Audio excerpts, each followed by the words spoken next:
Captain Prasannakumar തുടർന്നു. പ്രസന്നകുമാർ, ഈ ഒരു ആകാശ് വത്സ എന്ന് പറയുന്ന ഒരു യാത്രക്കാരന്റെ ഒരു എക്സ് പോസ്റ്റ് താങ്കൾ വായിച്ചിട്ടുണ്ടോ എന്ന് അറിയില്ല. അദ്ദേഹം പറയുന്നത്, I was in the same damn flight 2 hours before it took off from Ahmedabad. I came in this from Delhi Ahmedabad, noticed unusual things in the place, made a video to tweet Air India എന്നൊക്കെ പറഞ്ഞ് എഴുതുകയാണ്.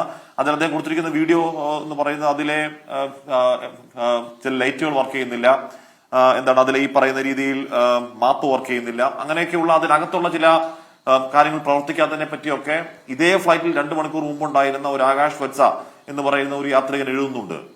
അത് സ്വാഭാവികമായി ഫ്ലൈറ്റുകൾ ഉണ്ടാവാൻ, air India ഫ്ലൈറ്റുകൾ പ്രത്യേകിച്ചും ഉണ്ടാവാനിടയുള്ള ചില technical stag ആണോ, അതോ ഇതുമായി ബന്ധപ്പെടുത്താവുന്ന എന്തെങ്കിലും ഈ പറയുന്ന സന്ദേശങ്ങളുണ്ടോ ക്യാപ്റ്റൻ പ്രസന്നകുമാർ?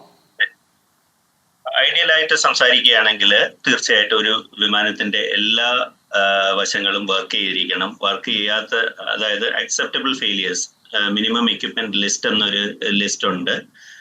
അതനുസരിച്ചാണ് എല്ലാ പ്ലെയിനും ഓപ്പറേറ്റ് ചെയ്യുന്നത്. അതായത് അക്സെപ്റ്റബിൾ ഫെയിലിയേഴ്സ് റെക്കോർഡ് ചെയ്തിട്ട് അതിൽ കൺസെഷൻ മേടിച്ച് പല വിമാനങ്ങളും പറപ്പിക്കാറുണ്ട്. അതായത് ഒരു എഞ്ചിൻ ഉദാഹരണം വർക്ക് ചെയ്യുന്നില്ലെങ്കിൽ തീർച്ചയായിട്ടും ഒരു വിമാനം ഇവിടുന്ന് ലണ്ടനിലേക്ക് അല്ലെങ്കിൽ എവിടെ തന്നെയും പറക്കാൻ പറ്റില്ല. പക്ഷേ ഒരു ക്യാബിനിൽ ഒരു പെർട്ടിക്കുലർ സീറ്റില് ബെൽറ്റ് വർക്ക് ചെയ്യുന്നില്ലെങ്കിൽ ആ സീറ്റ് ഉപയോഗം ശൂന്യമാക്കി വെച്ചിട്ട് ബാക്കി സീറ്റ് വെച്ച് ഓപ്പറേറ്റ് ചെയ്യാനുള്ള പെർമിഷൻ വഴി പെർമിറ്റ് ചെയ്യാറുണ്ട്. അപ്പോൾ അങ്ങനെ അക്സെപ്റ്റബിൾ ഫെയിലിയേഴ്സ് ഏതാണെന്ന് മാനുഫാക്ചററും ഓപ്പറേറ്ററും നമ്മുടെ റെഗുലേറ്റർ, അതായത് DGCA എന്ന് പറയും, അവരെല്ലാം കൂടിയിരുന്ന് ആലോചിച്ച് റെക്കോർഡ് ചെയ്തിട്ടുണ്ട്. അപ്പോൾ അതിനനുസരിച്ച് ഓരോ ഫ്ലൈറ്റിന് മുമ്പും എഞ്ചിനീയേഴ്സ് ഈ അക്സെപ്റ്റബിൾ ഫെയിലിയേഴ്സ് അതിന്റെ ജേർണി ലോഗ് ബുക്കിൽ എൻറ്റർ ചെയ്ത് പൈലറ്റും അത് അക്സെപ്റ്റ് ചെയ്തിട്ടാണ് വിമാനങ്ങളിൽ ഫ്ലൈ ചെയ്യാറുള്ളത്. പിന്നെ ഇങ്ങനെയുള്ള ഏതെങ്കിലും ഫർണിഷിങ്ങിലോ അല്ലെങ്കിൽ ലൈറ്റിങ്ങിലോ എന്തെങ്കിലും കുറവ് വരികയാണെങ്കിൽ ഒരു പാസഞ്ചർ അത് ഡ്രമാറ്റൈസ് ചെയ്യുന്നത് വലിയ കാര്യമായിട്ട് എടുക്കണമെന്ന് എനിക്ക് തോന്നുന്നില്ല. അതൊരു ട്രെൻഡിനെയും അല്ല കാണിക്കുന്നത്. ഒരുപക്ഷെ ആ passenger is not privy to what is going on in the record. അപ്പൊ അത് കാരണം നമ്മൾ അതിൽ we should not read much into it. That's my feeling, first thing.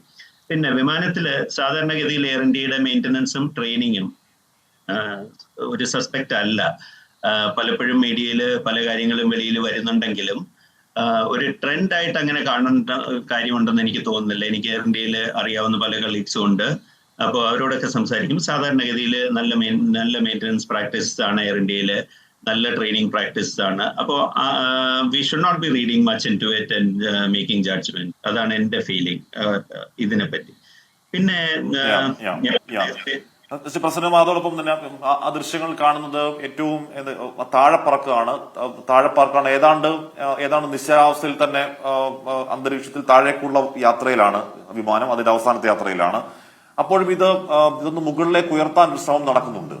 യഥാർത്ഥത്തിൽ അങ്ങനെ ഉയർത്തുന്നത് ഒരു പ്രേരണയിൽ ഉയർത്തപ്പെടുന്നതാണോ, അതോ അത് കൂടുതൽ ദുരന്തത്തിന് കാരണമാകുന്ന ഒരു ഉയർത്തലാണോ ആ സമയത്ത് ഉണ്ടാകുന്ന ഒരു ലിഫ്റ്റ്? ശ്രീ പ്രസന്നകുമാർ, സാധാരണഗതിയിൽ ഒരു ട്രെയിൻഡ് അല്ലാത്ത ഒരു പൈലറ്റ്, അതായത് നല്ല രീതിയിൽ ട്രെയിൻഡ് അല്ലാത്ത ഒരു പൈലറ്റ് സ്വന്തം ഇൻസ്റ്റിങ്സ് വെച്ച് നമ്മളൊരു കാറ് കൺട്രോൾ ചെയ്യുന്നത് പോലെ ഏതെങ്കിലും ഒബ്സ്റ്റക്കിൾ കാണുകയാണെങ്കിൽ സ്പീഡിനെ ഗൗനിക്കാതെ വിമാനം ഉയർത്താൻ നോക്കും. പക്ഷേ ഈ ട്രെയിൻഡ് ആയിട്ടുള്ള ഒരു പൈലറ്റ് എപ്പോഴും സ്പീഡിനെ മാനിക്കും. അതായത് ഒരു വിമാനം സ്റ്റോൾ എന്നൊരു പ്രതിഭാസം ഉണ്ട്. അതായത് നമ്മുടെ വെയിറ്റിനെ സപ്പോർട്ട് ചെയ്യാൻ പറ്റുന്നതിൽ താഴെയുള്ള സ്പീഡിനാണ് സ്റ്റോളിംഗ് സ്പീഡ് എന്ന് പറയുന്നത്.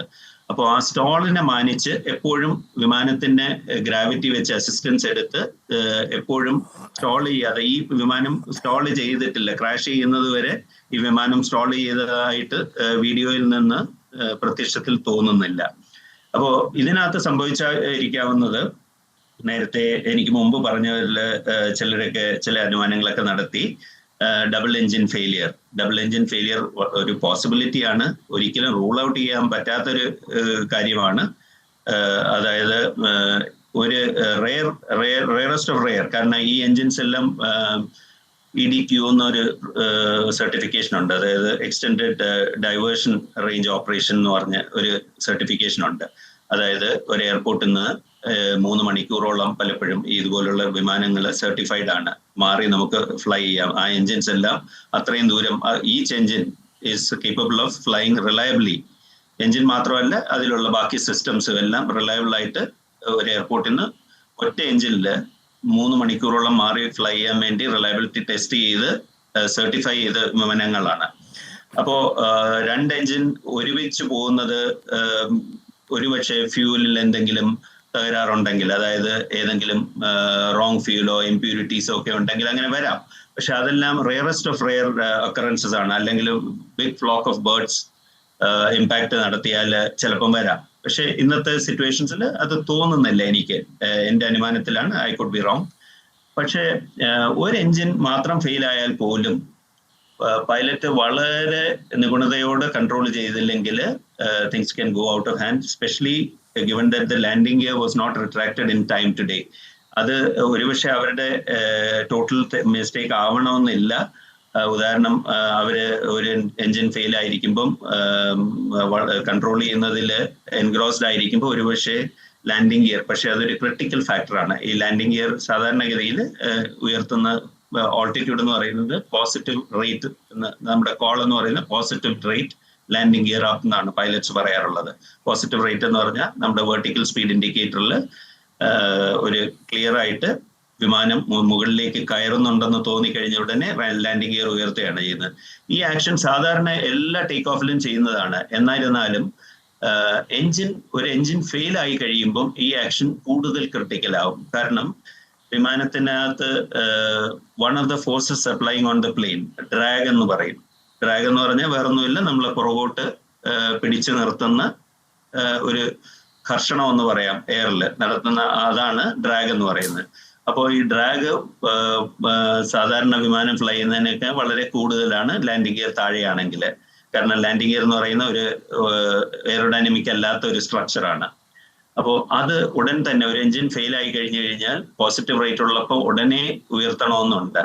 അപ്പോൾ എന്തെങ്കിലും എൻഗ്രോസ്ഡ് ആയ കാരണങ്ങൾ കൊണ്ടോ അല്ലെങ്കിൽ വർക്ക് ഓവർലോഡ് കൊണ്ടോ ഇവർക്ക് ആ ലാൻഡിംഗ് ഗിയർ സമയത്ത് ഉയർത്താൻ പറ്റിയില്ല. അപ്പോൾ അങ്ങനത്തെ സിറ്റുവേഷനിൽ, പ്രത്യേകിച്ച് ഇതുമാതിരി high temperature high all of weight സിറ്റുവേഷൻസിൽ ലാൻഡിംഗ് ഗിയർ ഉയർത്തിയിട്ടില്ലെങ്കിൽ അതൊരു ക്രിട്ടിക്കൽ ഫാക്ടർ ആവാം എയർക്രാഫ്റ്റിന്റെ സേഫ്റ്റി, അതായത് എയർക്രാഫ്റ്റ് മുകളിലേക്ക് സേഫ് ആയിട്ട് ഉയർത്തുന്നതിൽ. നമ്മൾ അതൊരു ഘടകമായി ആദ്യം മുതൽ തന്നെ അങ്ങടക്കമുള്ള പറയുന്നുണ്ട്. തീർച്ചയായിട്ടും. പക്ഷേ